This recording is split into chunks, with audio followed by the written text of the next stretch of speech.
তো আমি এই কম্পোনেন্টটা এখন চেঞ্জ করে দেখবো কি রেজাল্টটা আসে। বন্ধুরা, এটি একটি জেনারেল এলইডি টিভি। এটার সমস্যা চালু হওয়ার পরে এই যে কয়েকটা দাগ আসে এবং কোনো গ্রাফিক্স নেই, কোনো ছবি নেই, ব্ল্যাক স্ক্রিন হয়ে আছে। তো এটা কিভাবে ঠিক করা যায় এটা আমি এখন আপনাদের সাথে শেয়ার করব। এই হচ্ছে এটার ডিসপ্লে, এই হচ্ছে ডিসপ্লে নাম্বার।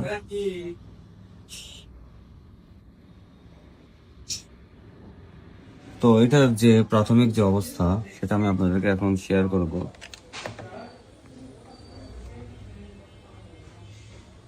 বন্ধুরা,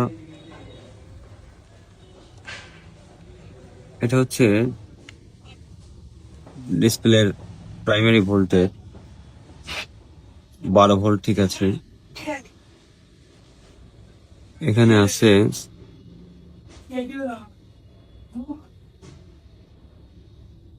ভি লজিক অর্থাৎ 3.3 ভোল্ট, এটাও ঠিক আছে। এখানে আছে ভিজিএল, ঠিক আছে। এখানে আছে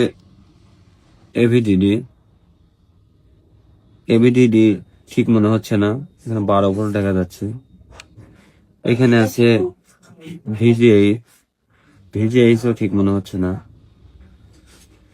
তো যে এখানে একটা কম্পোনেন্ট আছে,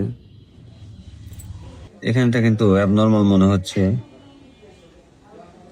তো আমি এই কম্পোনেন্টটা এখন চেঞ্জ করে দেখবো কি রেজাল্টটা আসে।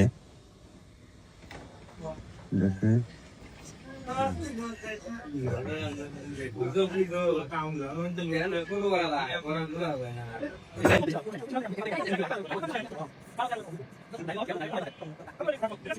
লাগাবো।